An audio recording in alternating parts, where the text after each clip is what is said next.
విజయవాడను diarrhoea కేసులు హడలెత్తిస్తున్నాయి. గత ఏడాది మొగల్ రాజపురంలో డయేరియా ప్రబలగా ఈసారి న్యూ రాజరాజేశ్వరిపేటలో కలకలం రేపింది. దీంతో ఒకేసారి 18 మంది ఆసుపత్రి పాలయ్యారు.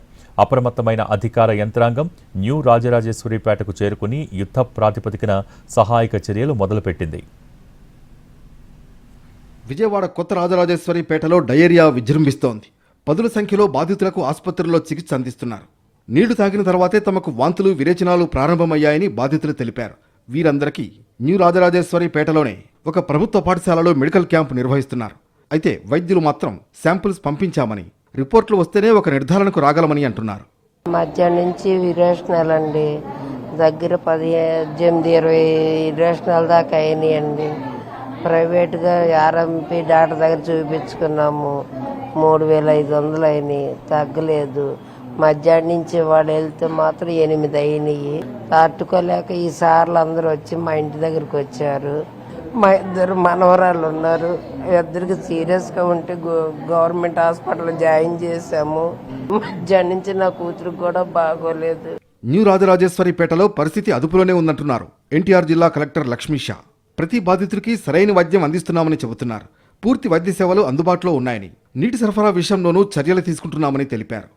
ఇప్పుడు శాంపుల్ పంపించాం, వెరిఫై చేయాలి. రిపోర్ట్ రాకుండా ఏం చెప్పలేము కానీ బట్ అందుకే ప్రస్తుతానికి ఏమైనా నీరు ప్రాబ్లం ఉన్నా కూడా వెంటనే ఈ ట్యాప్ కూడా ఆపేసాం. ప్రస్తుతానికి ఆపేసి నార్మల్ వాటర్, ట్యాంక్ వాటర్ కూడా సప్లై చేయడం జరుగుతూ ఉంది. అది రిపోర్ట్ వచ్చిన తర్వాత ఎగ్జాక్ట్ ఏమైనా తెలుస్తుంది. మీన్ వైల్ ఎవరికి ఇబ్బంది చేయకుండా మెడికల్ టీం అయితే 24 అందుబాటులో పెట్టున్నాము. ప్రస్తుతానికి మనకు వచ్చిన ఇప్పుడు నేను హాస్పిటల్కి వెళ్ళి వస్తున్నాను. జీజీఎస్ సూపరింటెండెంట్ కూడా మాట్లాడి పేషెంట్తో కూడా మాట్లాడాను. ఎవరైతే ఈ డయేరియాని అడ్మిట్ చేసినా వాళ్ళందరూ స్టేబుల్గా ఉన్నారు, అందరూ ట్రీట్మెంట్ పొందుతున్నారు. డయేరియా కేసులపై వీఎంసీ కమిషనర్ ధ్యానచంద్ర స్పందించారు.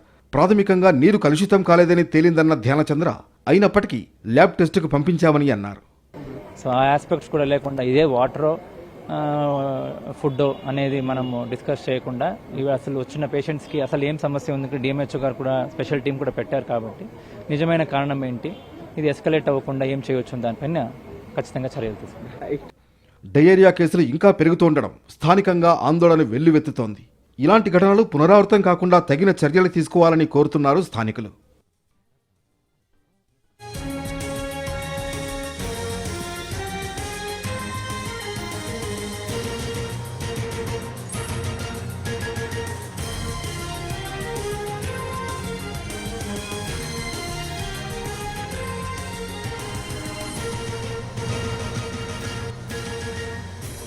విజయవాడలో డయేరియా కేసులకు సంబంధించి మరింత సమాచారం మా ప్రతినిధి రాము లైవ్ ద్వారా అందించేందుకు సిద్ధంగా ఉన్నారు. రాము, గుడ్ మార్నింగ్. ప్రస్తుతం విజయవాడలో డయేరియా బాగా ప్రబలుతోందని తెలుస్తోంది. దీనికి సంబంధించి పూర్తి సమాచారం ఏంటి?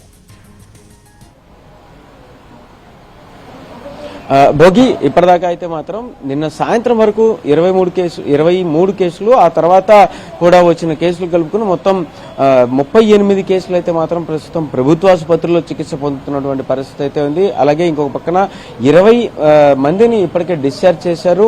ఇంకొక పక్కన చూస్తే ఇక్కడికి రాజరాజేశ్వరిపేటలో ఏర్పాటు చేసినటువంటి హెల్త్ క్యాంప్ ఏదైతే ఉందో అక్కడికి వరుసగా వచ్చి చేరుతున్నటువంటి పరిస్థితి అయితే ఉంది. 6, అలాగే ఇప్పుడు కూడా మనం లైవ్ లో ఉండగానే ఒక 3 కూడా వచ్చినటువంటి పరిస్థితి అయితే ఉంది.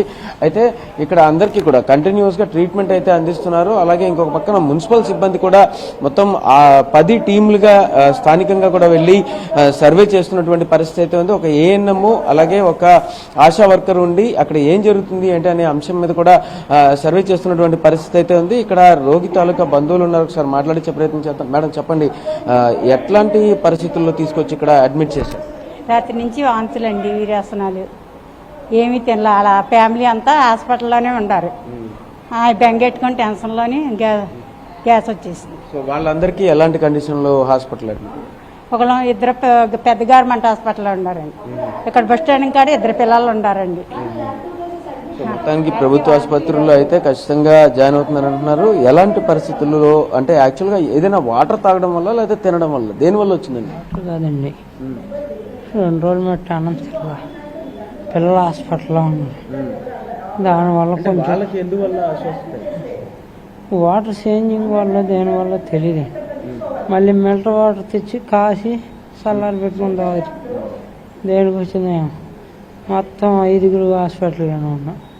సో అది మొత్తం కుటుంబం మొత్తం అంతా ఆసుపత్రిలోనే ఉన్నారనేసి అయితే చెప్తున్నారు.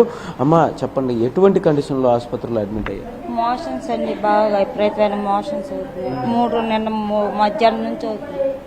ఇప్పుడు వరకు తగ్గలేదు. ఇక్కడ టాబ్లెట్లు తీసుకుని వెళ్ళాము, అయినా తగ్గలేదు.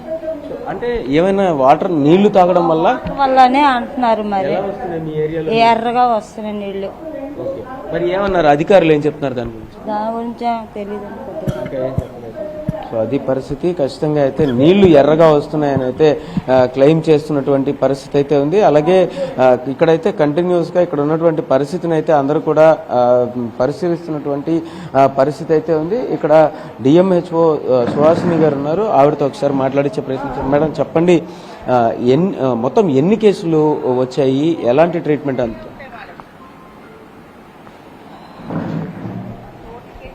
మేడం సో అయితే మొత్తానికి అయితే మాత్రం ఇక్కడ పరిస్థితి అయితే, ఇక్కడ కండిషన్స్ అయితే మాత్రం కంటిన్యూస్ గా వెరిఫై చేస్తున్నారు. మొత్తం అందరికీ కూడా ట్రీట్మెంట్ అయితే వరుసగా అందిస్తున్నటువంటి పరిస్థితి అయితే ఉంది. Bhogi. Okay, thank you Ramu.